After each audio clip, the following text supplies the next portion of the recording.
अर्थव्यवस्था ही 4थ्या नंबरला आहे.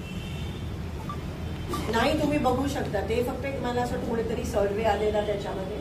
पण आज बेरोजगारी असेल, शेतकऱ्यांचे प्रश्न असतील, शेतकऱ्यांच्या आत्महत्याचे विषय असतील, महागाईचे विषय असतील, त्याच्याबद्दल कोणीच बोलत नाही.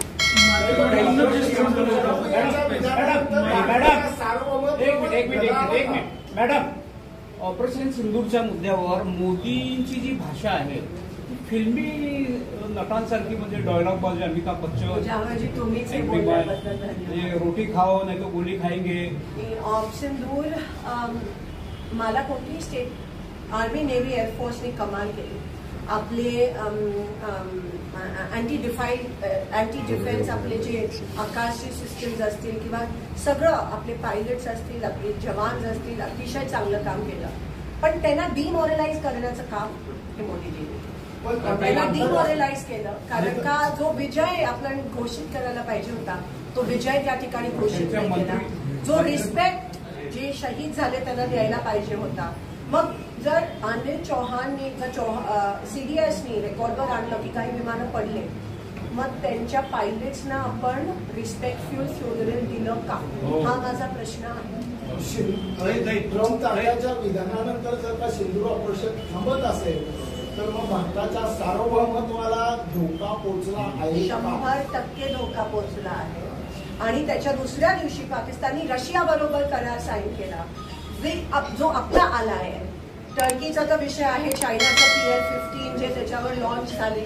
तुम्हाला हे पण सांगते की आपल्या रफाईल प्लेन जे आपण फ्रान्सकडून घेतले, भारताने फ्रान्सला रफाईलचं सोर्स कोड मागितलं ब्रह्मोस इंटिग्रेट करायला. रफाईलमध्ये ब्रह्मोस मिसाईल ही प्लेनवर चढवावी लागते, जसं पाकिस्तानने त्यांच्यावर PL-15 चायना मेड PL-15. पण फ्रान्सनी आपल्याला सोर्स कोड दिला नाही रफाईलचा. आणि मग ती रफाईलची कॉन्ट्रोवर्सी तुम्हाला की HAL ला मॅन्युफॅक्चरिंग दिलं नाही, पण एका वेगळ्या कोणाला तरी बँक्रप्सी मधून बाहेर काढायला त्यावेळेस दिलेलं. रफाईलचा सोर्स कोड फ्रान्सनी आपल्याला दिला नाही. हे पुन्हा एकदा मोदींनी भारताला कमकुवत साबित केलं.